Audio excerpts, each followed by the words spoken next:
Hi, welcome to 938 Online. My name is Marc Lucenius and I'm the lead pastor for Project 938. And we are here today in my basement. Welcome to my basement. The reason why are we here? Because this is the lowest place in our house. Today we're going to be talking about rock bottom, and make no mistake, this is a rock bottom. This is hard. This is the furthest place you can go down in my house. And I'm here to convince you about rock bottom. We typically think about rock bottom as a place where, well, it's a not so fun place to be. I've had a few rock bottoms in my own life. And as a pastor in recovery ministry, well, I've listened to hundreds of people share with me their rock bottom story. And I want to convince you today that rock bottom is exactly where you want to be. In fact, I want to spark your imagination today so that you can figure out and dream and think about ways to get to rock bottom. Why? Because it's at rock bottom where you become hopeless. And yes, before I'm done today, I'm going to convince you that you want to be there. We're in the middle of a story that we are teaching through right now from the book of Jonah, and we're calling this series The Running Man. Why? Because, well, the story of Jonah, God tells Jonah, go. Jonah says no. God says go this way. Jonah goes that way. Jonah resists God at every turn. He becomes the running man, and he runs from God, and he runs from God, and he runs from God. The call came to Jonah that he was supposed to go to Nineveh, and he was going to go teach the people of Assyria about who God is so that they too can experience his grace. Jonah didn't like the Ninevites at all. Didn't like anything about Assyria. He's got a lot of good reasons to not like them. And so he says, no, I'm not going to do that. And so he goes down to the port and he buys a ticket to get on a boat. And he goes and gets on that boat. And that boat goes out to sea. And when that boat goes out to sea, he goes down to the bottom of the boat. And when he gets to the bottom of the boat, he gets down in his bed and he goes and falls asleep and goes down into a deep rest. Meanwhile, the Lord is seeking after Jonah. And so the Lord hurls a great storm onto the sea. And the storm is crashing all about. And the sailors are just scared out of their minds. And they start praying to every god they've ever heard of. If they've got a lucky rabbit's foot, they start rubbing it with their feet. Whatever they need to do, they're doing whatever they can because they are afraid. Clearly, this is some sort of divine storm. These are experienced sailors, and they're scared to death because they've never seen anything crazy like this. Well, along the way, Jonah had told them that he had been running from the Lord, so they go wake him up, and they're like, what are you doing sleeping? Pray to your God. And Jonah says, no, this is my fault because I'm running from God. And they're like, what? Yeah, he's like, you probably should just throw me overboard. What? They don't want this innocent man to die in their minds, so they just start throwing everything they can. They start throwing everything off the boat to see if they can hold on to it. And Jonah's like, look, I ain't going to work. That's the God he wants me to, so you just put me over the board. Now, for some reason, Jonah didn't jump. But sure enough, it comes to the point where the sailors take Jonah and they throw him overboard. And as soon as he hits the water, peace. God was coming after Jonah. God was coming after Jonah. And what we're going to talk about is when Jonah hits the water and it begins descending and descending and descending. You know the story? A great fish comes and swallows him up. And somewhere in the belly of that fish, everything in Jonah's life changes. He hit his rock bottom. He hit his rock bottom. And what I would suggest to you is that nothing changes until something gets to rock bottom. Doesn't matter how you get to it. For some of us, we're smart enough to bring rock bottom up to us. For others of us, we need to fall. But nothing changes until there is a rock bottom. What makes rock bottom so powerful? We're going to walk through 3 points. The first reason is this. Rock bottom is when you become hopeless. Rock bottom is when you become hopeless, particularly in the false hopes you've been trusting in. Maybe maybe it's a relationship, maybe it's a job or whatever. It's when you finally have to let go of the if-onlys and the whens. The if-onlys and the whens. You know, like, if only this would happen, then I'm going to be okay. And what ends up happening is whenever we have an if-only, we say, well, I'm not going to be happy now. I'm not okay now. Things aren't right now. But if only this happened, then I'll be okay. And we find ourselves enslaved to the if-onlys. If only I can have a relationship. If only my spouse will pay better attention to me. If only I can get to that job. If only the stock market. If only the Eagles win the Super Bowl. Yeah, that's what they want. If only they win it again, right? If only. Or we'll just say it a little bit differently. When? Well, yeah, I'll get my life together when this person changes. Hey, I will forgive them when they change. And the if-onlys and the whens become these false masters, or these false realities that we live in that end up controlling us. What happens at rock bottom is that we begin to see reality for what it is. And we give up on those false hopes. Rock bottom gets us to reality as it is, not as we might have wishful thinking for it. Counselor and leadership speaker Henry Cloud speaks directly to this. And in his experience, he has seen dozens and hundreds of people not actually take the actions that need to happen in their lives for their businesses, their family life, their personal life to move forward because of this false reality that they are living in.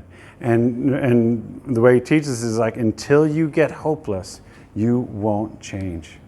Listen to what he says. He says, look, in a false reality, hope is the worst quality you could have. If you have a false hope, the more you hope in that, the more it will wreck your life. The more you are waiting for that thing. He goes on, he says, false hope buys us more time to spend on something that is not going to work and keeps us from seeing the reality that is at once our biggest problem and our greatest opportunity. It is our biggest problem because not seeing reality that needs to be dealt with is what is between us and what we desire. And is always our biggest opportunity because if we see it and grasp it, that reality, we can find a real way that will work, one rooted in things that as they really are. So here's the thing. If there's a situation and this is the real solution that will fix it, and this is the real solution that will fix it, but we continue to hope in this one, until we become hopeless here, we will never do it this way. And what happened with Jonah is that God had exposed his false hope. Jonah had all of us live from hope to hope, and he had hopes as well. He had a certain hope as to what his nation could be like. He had a picture of what Israel was all about. Israel was God's chosen, and in Jonah's mind, God would only bless Israel and then curse everybody else. And in Jonah's reality, Yahweh, the Lord, would bless the good people of which he was part of and curse the bad people. And then what happens, though, is the call dashed his hopes and revealed a part of God that Jonah didn't like. It ended up just kind of shutting him down. He's like, wait a second, that's not the God I believed in. That's not the God I believe in. If that's what God is, and he wants me to go this way, I am definitely going that way. Because when God didn't act like he wanted him to, he realized that God wasn't who he wanted him to be. And he didn't know what to say. and he didn't know what to pray. It's when he became the running man. And he ran. And the way the story tells it is that he began descending. He goes down to Joppa. He goes down into the boat. He goes down to the bottom of the boat. He goes to sleep. And even that isn't enough. He needs to get thrown into the sea. And he begins descending further, further, further, further, further. And the fish comes along.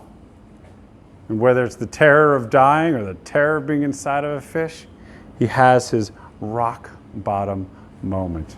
I want to read the passage in the book of Jonah when Jonah finally comes to and he realizes what's happened to him.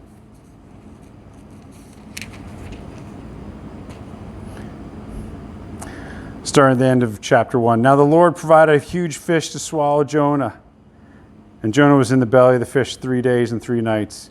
From inside the fish, Jonah prayed to the Lord his God. He said, in my distress I called to the Lord, and he answered me. From deep in the realm of the dead I called for help, and you listened to my cry. You hurled me into the depths, into the very heart of the sea, and the currents swirled about me. All your waves and breakers swept over me. I said, I've been banished from your sight. Yet I will look again toward your holy temple. The engulfing waters threatened me. The deep surrounded me. Seaweed was wrapped around my head. To the roots of the mountains I sank down. The earth beneath barred me in forever. But you, Lord my God, brought my life up from the pit. When my life was ebbing away, I remembered you, Lord, and my prayer rose to you, to your holy temple. Those who cling to worthless idols turn away from God's love for them. But I, with shouts of grateful praise, will sacrifice to you what I have vowed I will make good. I will say salvation comes from the Lord. And the Lord commanded the fish, and it vomited Jonah onto dry ground. So the first point is this. I talked about the hope of hopelessness and the hopelessness of false hope. Second point of it is this. There's a clarity at rock bottom. And there's a clarity at rock bottom. All right. Jim Collins, in his book Good to Great, talks about the Stockdale paradox. The Stockdale paradox. I've shared this before once, but Admiral Jim Stockdale was captured as a prisoner of war in Vietnam. And from 1965 to 1973, he was tortured. He was imprisoned with many, many others. And for 8 years, he withstood isolation and torture and all sorts of awful experiences. Jim Collins wanted to learn the secret of his resilience. And in an interview, he just asked Jim Stockdale, Admiral Stockdale, tell me about it. Tell me how you got through. In particular, who didn't make it? Stockdale said, oh, that's easy. The optimists. Now, all right, step away. I'm an optimist. I'm like when people ask me what the Eagles record is going to be at the beginning of the season, I say 16-0. Why not? I think right now, all right, why not 11-4-1? That's the kind of optimist I am. Why not? Like, optimism is free, right? And so this gets my attention. And Stockdale says, yeah, the optimists didn't make it. He said the ones who are like, I think we're going to get out by Christmas. I think we're going to get out of Christmas. Christmas would come and they'd be just crushed. And they're like, we're going to get out by Easter. We're going to get out by Easter. And Easter would come and go. And they would be crushed. And he said the optimists didn't make it because they died of a broken heart. Stockdale says, you must never confuse faith that you will prevail in the end, which you can never afford to lose, with the discipline to confront the most brutal facts of your current reality, whatever they may be. See, the Stockdale paradox, according to Jim Collins, is that you must confront the brutal facts and never give up hope. Confront the brutal facts, never give up hope. And he talks about how that works for companies that go from good to great.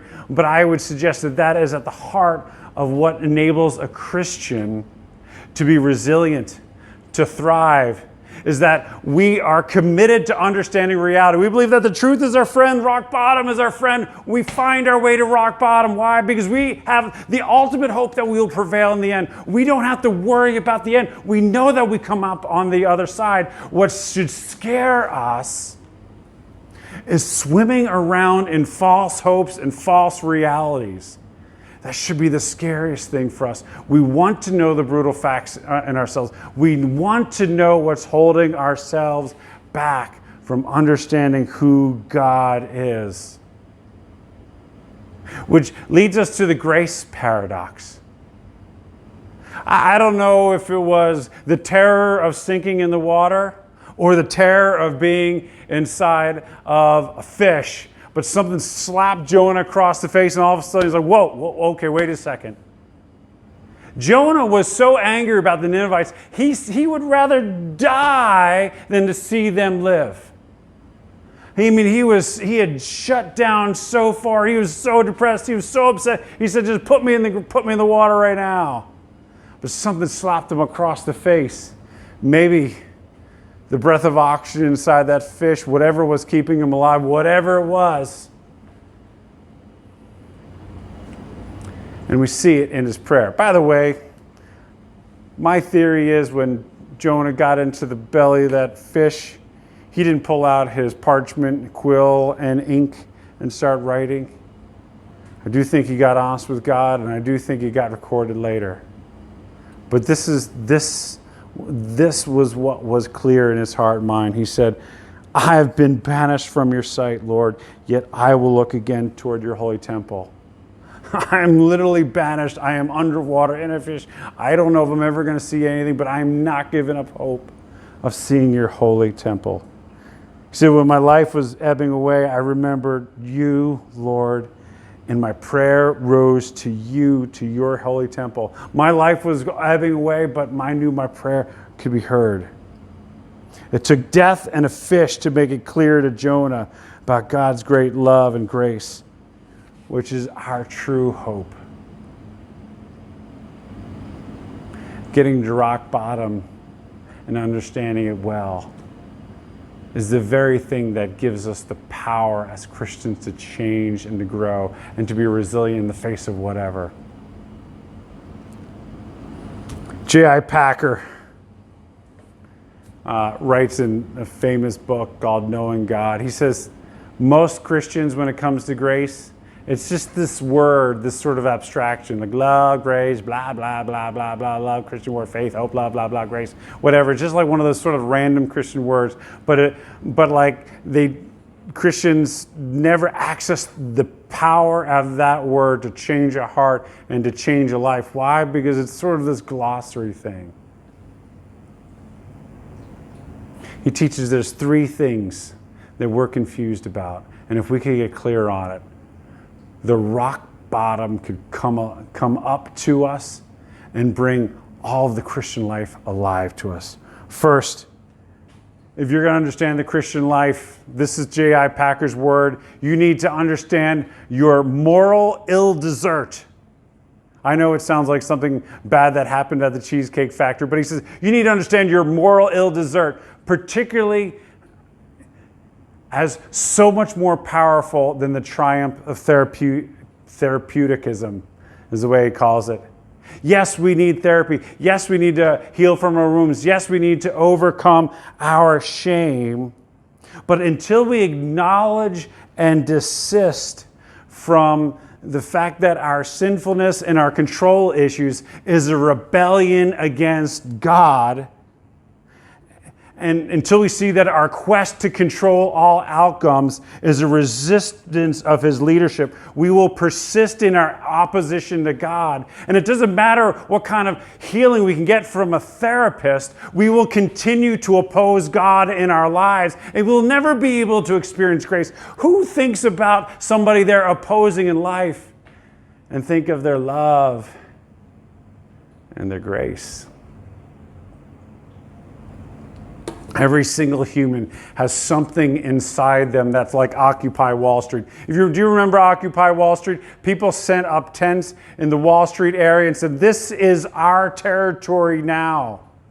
And it was and literally it was a rebellion against everything that was there, and they had their own movement. But there's something inside of every human that we find ourselves complicit with that says, "This is mine. I am controlling this. Yes, God made it, but no.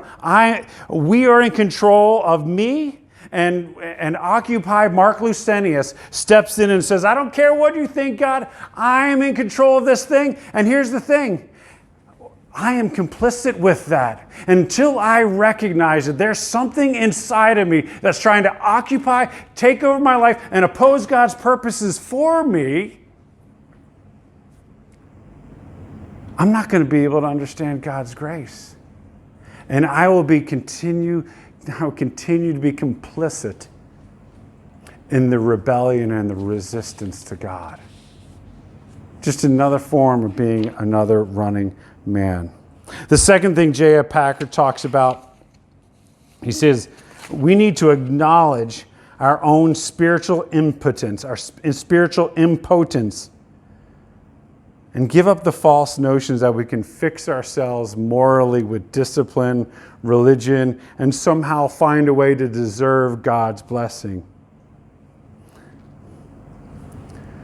A lot of us, whether faith is new to you or you're just exploring the faith, or if you've been in the faith for a long time, you know the song, or at least are familiar with the song Amazing Grace.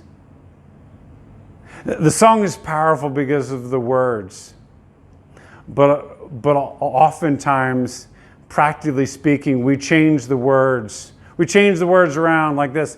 Amazing grace, how sweet the sound that saved a regular guy like me. We have a hard time accepting the term wretch for ourselves.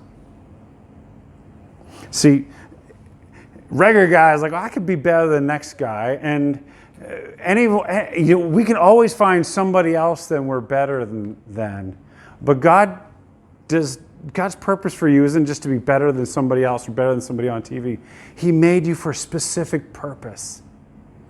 And if you're ignoring that, there's something wretched about that. If you're resisting his will in your life, or if you're just not paying attention to him, there's this wretchedness about resisting the one who made you and the one who loves you. Amazing grace, how sweet the sound that saved a regular guy like me. I once was lost, but it just turned out that I was distracted, looking at my phone. I'm fine now.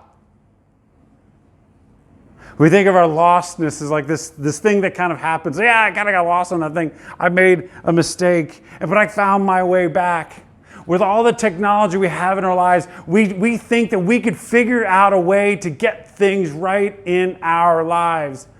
But the lostness of the scripture talks about is that our complicity in our rebellion sends us off on a path that we don't even understand. It's the kind of lostness that we cannot fix, like Jonah floating in the water. We need to be found. We need to be found by God's love and grace.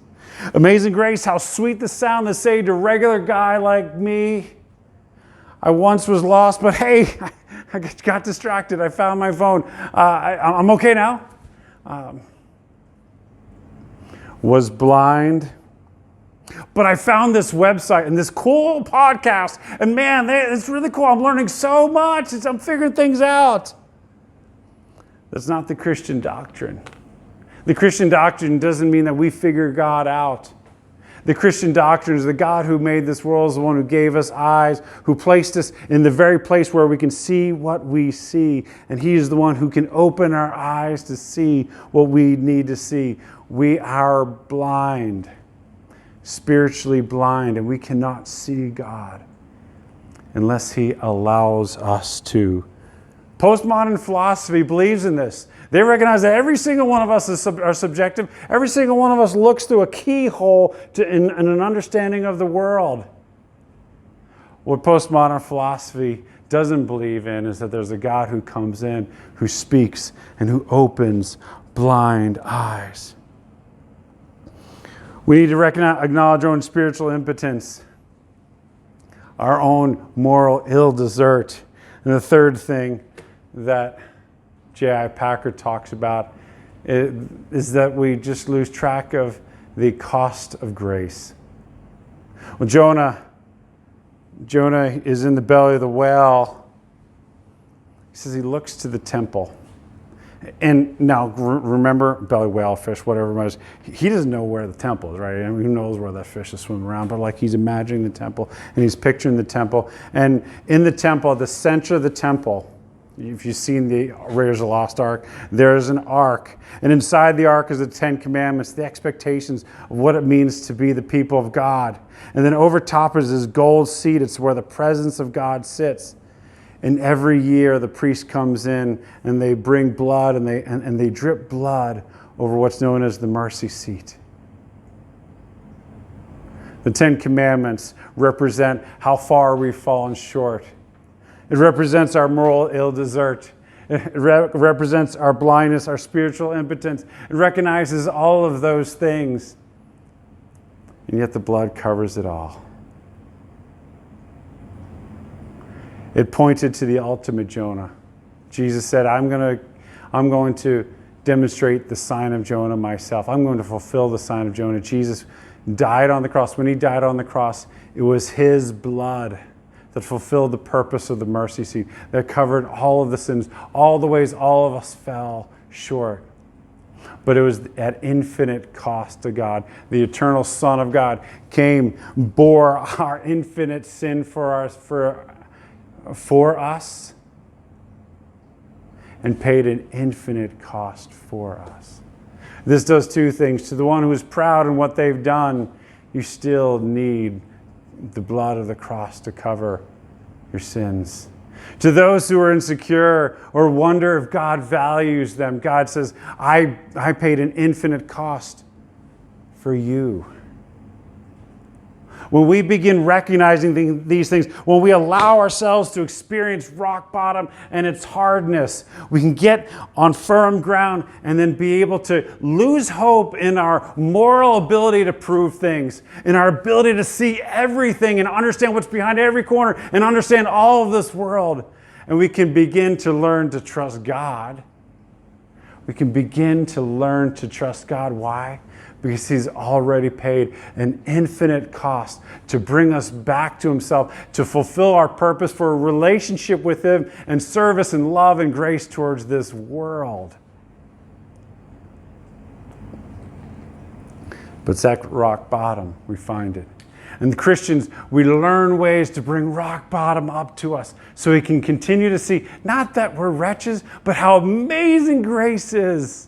How sweet the sound is, how wonderful His love is, and how transforming it is. When these things come alive, that abstract words like grace all of a sudden becomes this combustion engine in us that produces energy and life and goodness and character and desire and affections. It chases the wrong things out and brings the right things in. I want to wrap up with a story and a story of a story. The early Christians, because of persecution, often couldn't meet in buildings. And there were years and years when they wanted to meet together, they needed to meet in catacombs. It brings me a little bit of encouragement that we're not the first Christians to not be able to find a place to meet. Anyway, they would meet in these catacombs, and they would put art in these catacombs. And they would do art of the biblical stories.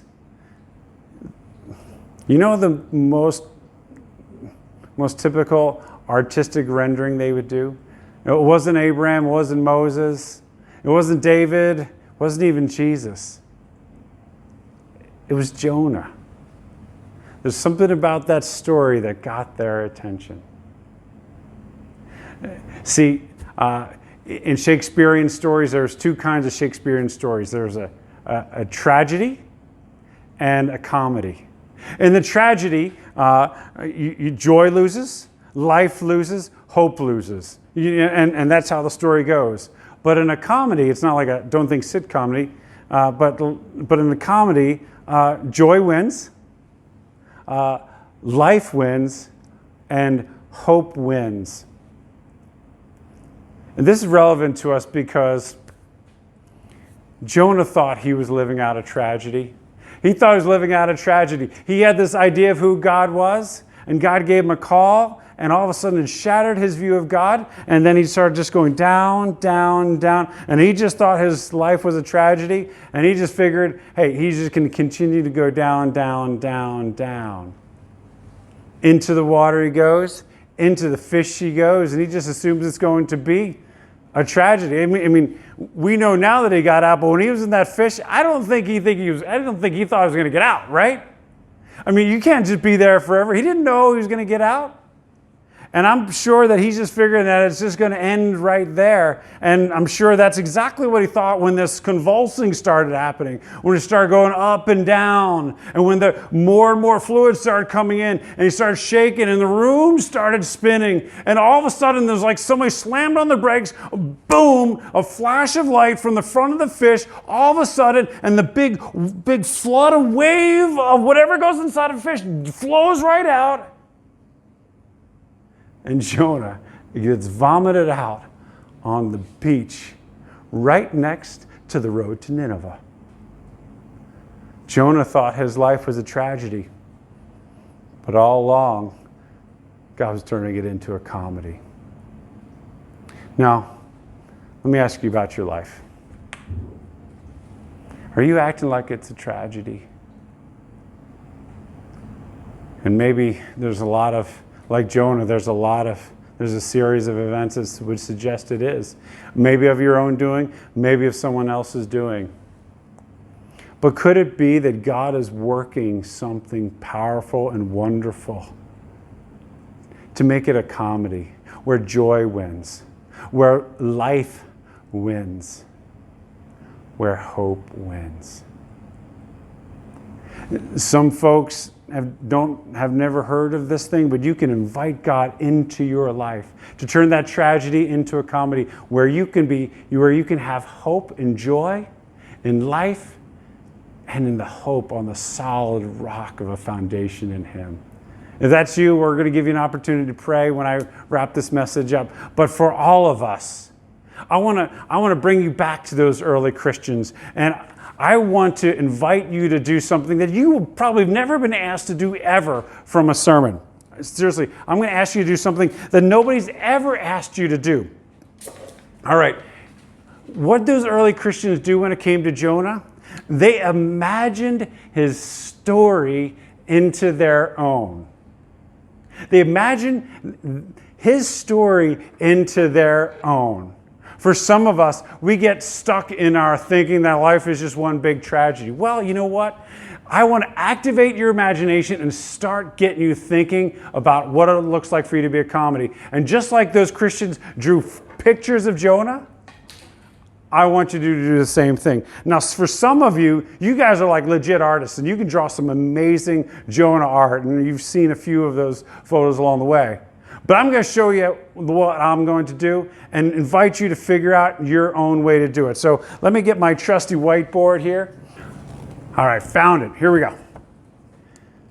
I want you to imagine Jonah's story into your life. It might be in a very simple way. It might be in a much more elaborate way. But I want you to do something artistic to apply and tell the story of Jonah's life into yours. Here's how I'm going to do it in the most simplest way possible.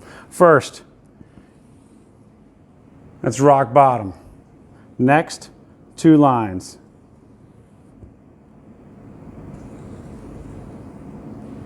What you got there?